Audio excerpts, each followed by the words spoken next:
Hello students. Now we are going to discuss chapter synthetic fiber and plastics. So in this chapter the subtopic that we will discuss one by one.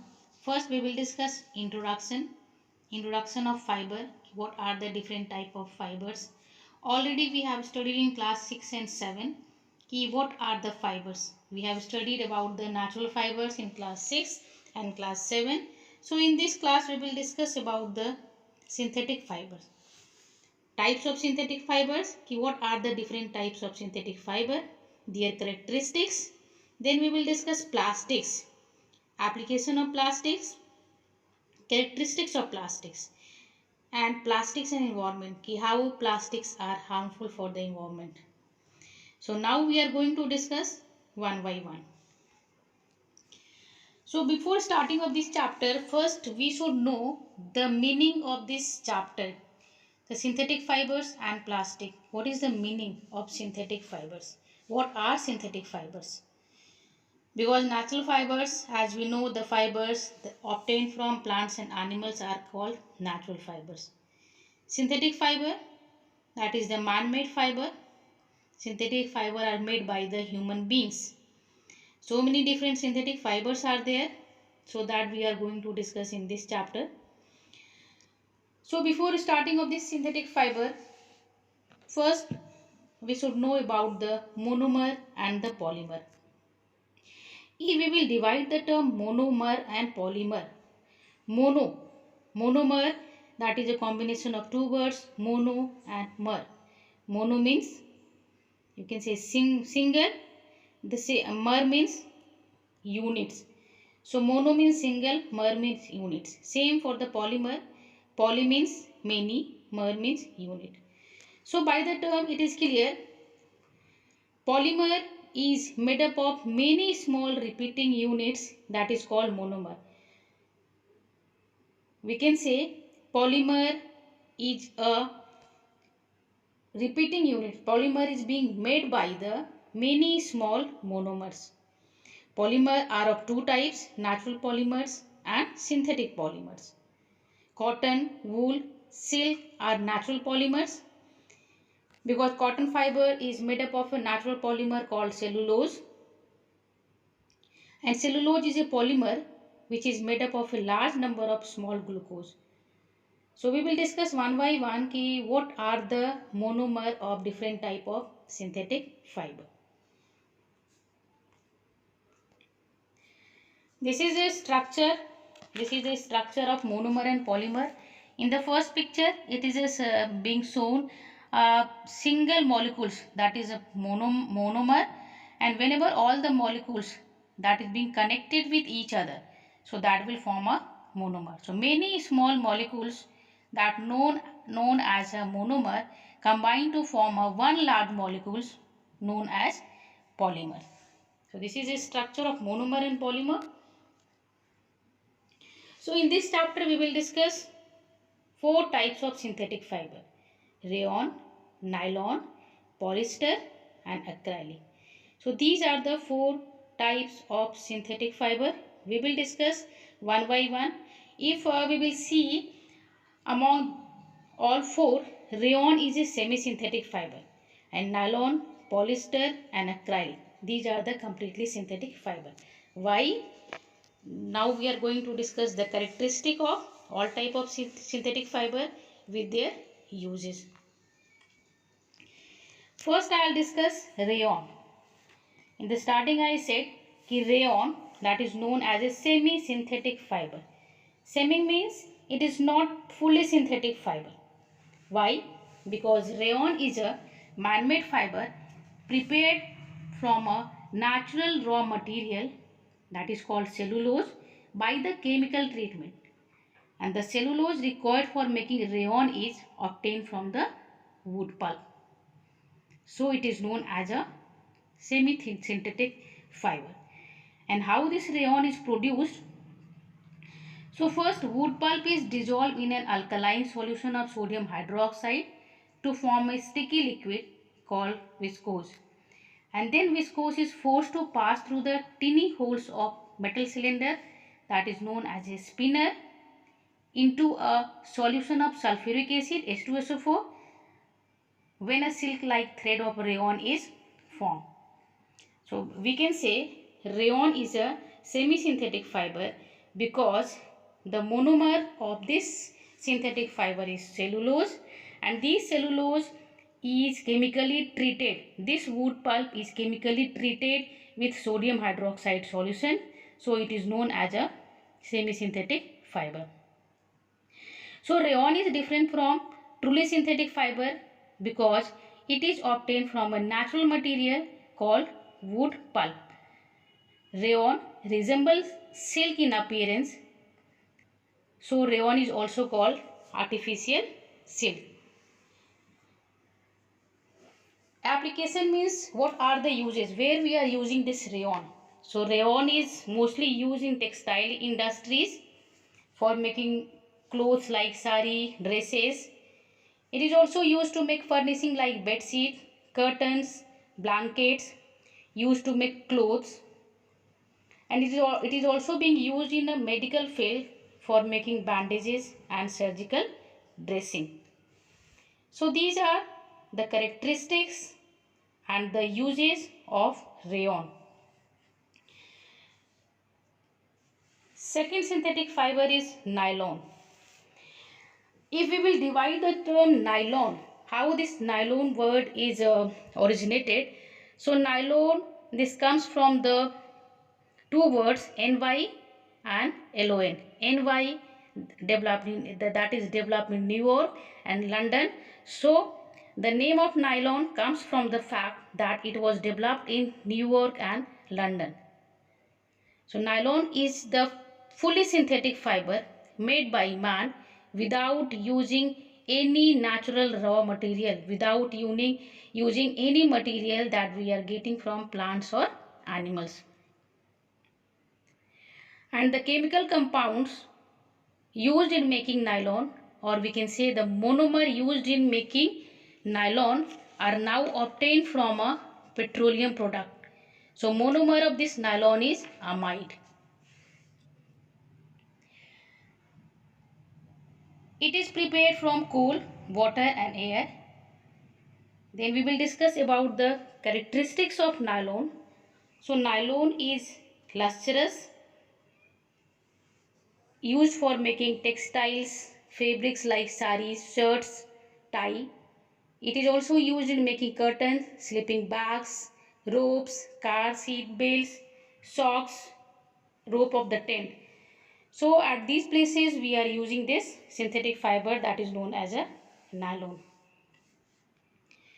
Then we will come to the third one, that is the polyester.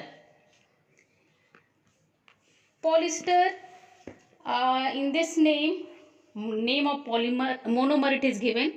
Poly means many, ester means repeating units of ester is there. Repeating units of a chemical called an ester.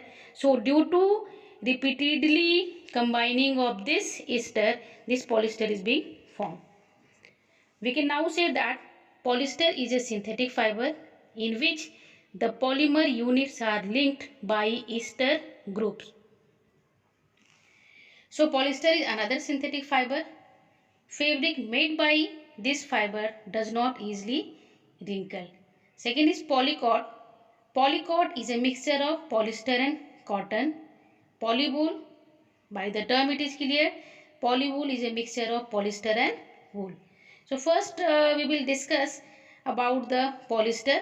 Polyester, it is easy to wash, suitable for making dress material. Terylene is properly polyester fiber. Then polycot, that is a mixture of polyester and cotton. So PET is very familiar form of polyester. The full form of PET is polyethylene terephthalate. It is usually used for the plastics form. So these polyesters that is being used in making fabrics, dress material, sails of sailboats, making water hoses for firefighting operations, and it is also used for making conveyor belt.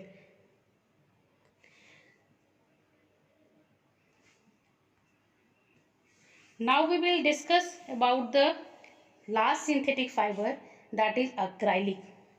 So acrylic is a synthetic fiber. It is made from a chemical called acrylonitrile by the process of polymerization. Acrylic is light in weight, soft and worn with a wool-like feel. Due to its wool-like feel, acrylic fiber is often used as a substitute for wool. So acrylic is also used as a substitute for wool. Because the wool obtained from the natural sources is quite expensive. So acrylic offers a less expensive alternative to natural wool. So the clothes made from acrylic are relatively cheaper but more durable than those made from natural wool. Many of the sweaters that we people are wearing in the winter and the shawls and blankets which we are using actually not made from natural wool, because it is very expensive. Though they appear to be made from wool, they are made from synthetic fiber called acrylic. So acrylic fiber is used for making sweater, shawl, blankets, jackets, sportswear, socks.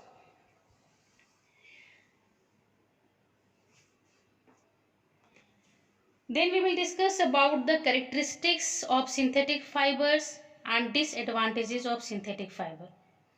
If you will go through the characteristics of synthetic fibers are durable and wrinkle resistant because it is, do not get crumpled easily during washing or wear. They keep permanent creases. Extremely fine and lightweight. It is also not attacked by moth. As we will see, natural fibers are easily damaged by the moths. But by using this synthetic fiber, it is not easily attacked by the moths.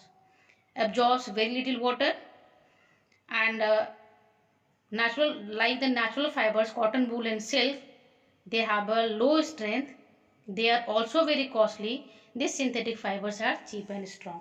So these are the characteristics of synthetic fiber. Apart from the advantages, some are also the disadvantages of synthetic fiber. It catches fire easily, but if we will see the natural fiber, it do not catches fire easily. So synthetic fiber catches fire and melts on heating.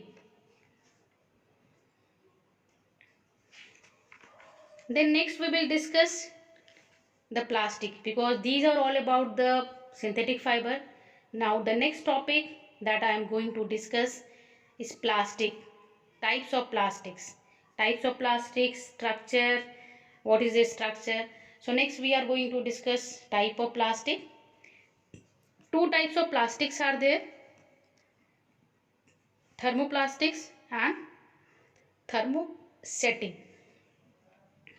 First is a thermoplastic, a plastic which can be softened repeatedly by heating and can be molded into different shapes again and again, is called thermoplastics. Thermoplastics are flexible, so they can be bent easily without breaking. Thermoplastics are also known as thermo-softening plastics. An example of thermoplastics are polythene, PVC, that is polyvinyl chloride. Mostly thermoplastics are used for making those articles which do not get true heat and are flexible. So thermoplastics are used for making insulation of electric wires, cables, various types of plastic containers, combs, toys, plastic bags, raincoat, etc. And thermoplastics are also used for making the insulation of electric wires, because they do not conduct electricity and they are flexible. So due to these reasons, we are also using the thermoplastic in insulation of an electric wire. Second is the thermostatic plastics. A plastic which once set does not become soft on heating and cannot be molded a second time is called a thermosetting plastics. Once set a given shape and solidified, a thermosetting plastic cannot be resoftened or remolded. Thus, an object made of thermoplastic will retain its original shape permanently even on heating. So, thermosetting plastics are also known as thermosets. Some of the examples of thermosetting plastics are bakelite and melamine. This is the structure of thermoplastics and thermosetting. If you will see, in thermoplastic, polymer chains in thermoplastics are linear, having no cross links. No cross links are there. So in thermoplastic, the long polymer chains are not cross linked with one another. On the other hand side, if you will see the thermosetting plastics, the long polymer chains are cross linked with each other, and these cross links prevent the displacement of individual polymer chains on being heated. So due to this, thermostatic plastic do not become soft on heating or change their shape on heating once they have been set into a particular shape. So we can say कि thermostatic plastics in that molecules or the polymer chains are cross-linked, so it prevents the displacement of any individual polymer. So it is known as a thermosetting or thermoset plastics. Different types of plastics are there: Teflon, polyvinyl chloride, bakelite and melamine. So we will discuss one by one. First, I am going to discuss PVC, that is also known as polyvinyl chloride. It is strong and hard plastic. It is not as flexible as polythene, and this PVC is used for making insulation for electric wires, raincoats, seat covers, etc. Second is bakelite. This plastic is very hard and tough plastic, poor conductor of heat and electricity. And bakelite is used for making the handles of various cooking utensils like pressure cooker or the frying pan. Bakelite that is used for making handles of cooking utensils because it is a poor conductor of heat. It does not become soft on getting heated, and the most important thing is that it is thermosetting because it does not become soft on getting heated. So it is a thermosetting plastic. Bakelite is also used for making electrical fitting such as electrical switches, plugs and sockets. Next is melamine. Melamine is a plastic which can tolerate heat better than other plastics and resist fire. So we can say melamine is a fire resistant plastics. So it is used for making uniforms of firemen have a coating of melamine plastics to make them fire resistant. Special plastic cookwares made of melamine is also being used in microwave oven for cooking food. And melamine is also used for making floor tiles, unbreakable kitchenware.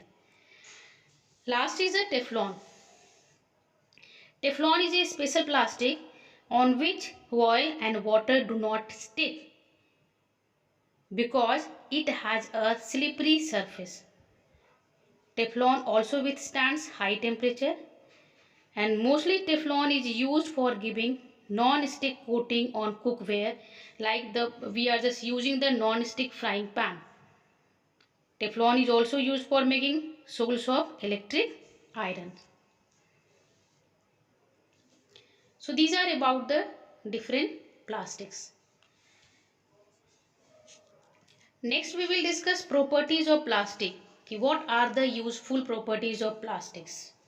Because plastics are useful as well as harmful for our environment. So first we will discuss properties of plastics. Chemically unreactive. We know that metals like iron get rusted when left exposed to air and water. This is because metals are chemically reactive and plastics are chemically unreactive. Plastic do not react with air and water. Due to this, plastics are resistant to corrosion, or we can say plastics are not affected by the weather. Second property, poor conductor of heat and electricity. Plastics do not conduct heat or electricity, so they can be used as an insulator. So plastics, being poor conductor of heat, are used where heat is to be kept away from reaching our hands, like the handles that we are using made up of a plastic, or electric wires have a plastic covering as insulation so as to protect us from electric current passing through them. Third property, molded in different shape. Plastics can be easily molded and they are used to make a large variety of objects having different shapes and sizes, like different plastic articles materials we are using: bucket, mugs, chairs, toy, combs. So due to this property, we can be able to make different variety or different objects of plastic. Next property, plastics are quite cheap and easy made. Plastics are generally cheaper than metals, and plastic can also be made much more easily than metal. Due to this property, plastics are now widely used for making many of the household and industrial articles. Last property is plastic is light, strong and durable. Plastics have also good strength and they are durable, long lasting. It is because of the lower price, easy availability, lightweight, good strength, corrosion resistance of the plastic that the plastic containers are preferred for storing food.